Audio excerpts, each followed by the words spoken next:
The conference hall buzzed with anticipation as professionals from various industries gathered for the annual corporate summit in downtown Karachi. I adjusted my tie, the fabric feeling foreign after 3 years away from this world. The sabbatical had been necessary, a time to rediscover myself after the tumultuous end of my marriage.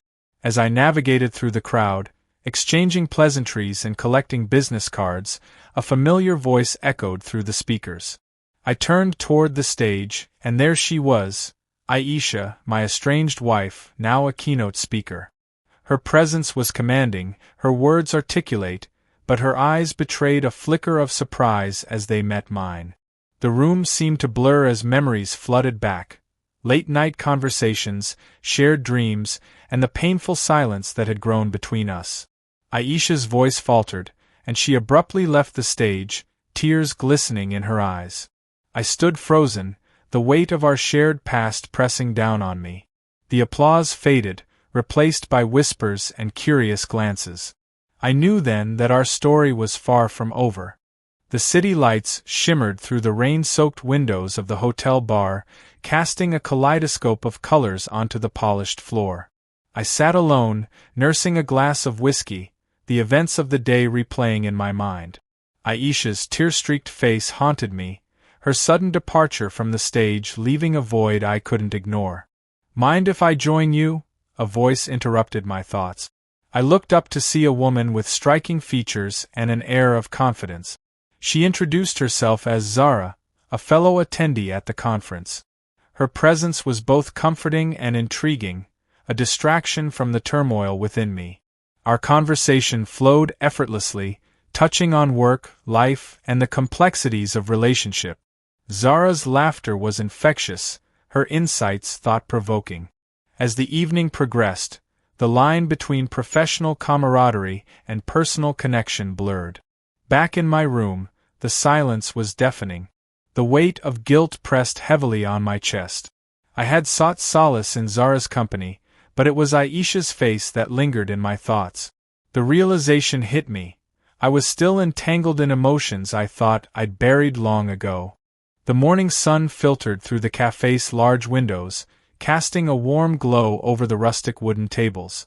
I sat nervously, fingers tapping a restless rhythm against my coffee cup.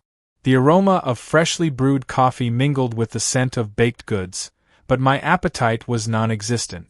Aisha entered, her presence as commanding as ever. She wore a simple yet elegant outfit, her hair pulled back, revealing the determined set of her jaw. Our eyes met, and for a moment, time seemed to stand still. She sat across from me, her gaze unwavering. "Why now?" she asked, her voice steady but tinged with emotion. I took a deep breath, searching for the right words. "I didn't plan this. Seeing you again, it brought back everything."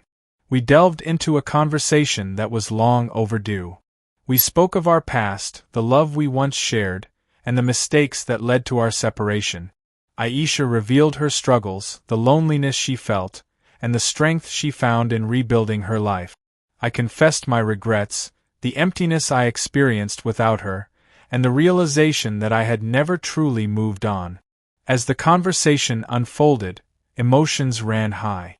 Tears were shed, voices raised, but amidst the turmoil, a sense of understanding began to emerge. We acknowledged our faults, the pain we caused each other, and the possibility of healing. When we finally parted ways, there was no definitive resolution, but a newfound clarity. The path ahead remained uncertain, yet the door to reconciliation had been opened. The sun dipped below the horizon, casting a golden hue over the serene beach. The rhythmic sound of waves lapping against the shore provided a soothing backdrop to my contemplations. I walked alone, the cool sand beneath my feet grounding me as I reflected on the recent events that had stirred emotions I thought long buried. A familiar silhouette appeared in the distance, walking towards me. As the figure drew closer, my heart recognized her before my eyes did. Aisha. Her presence here, now, felt both surreal and destined. We met in the middle, the space between us charged with unspoken words. She looked into my eyes, searching, perhaps, for answers or understanding. I didn't expect to see you here, she said softly. Neither did I replied, my voice barely above a whisper.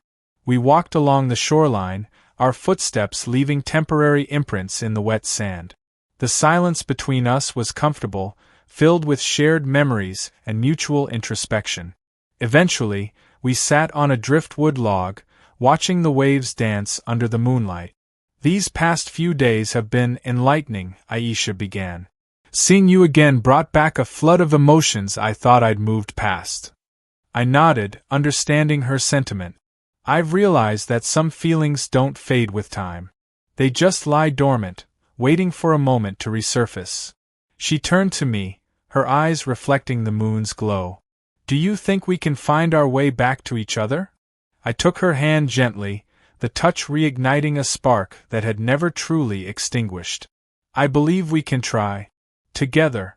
As we sat there, the vast ocean before us, we embraced the possibility of a renewed journey, one built on understanding, forgiveness, and enduring love.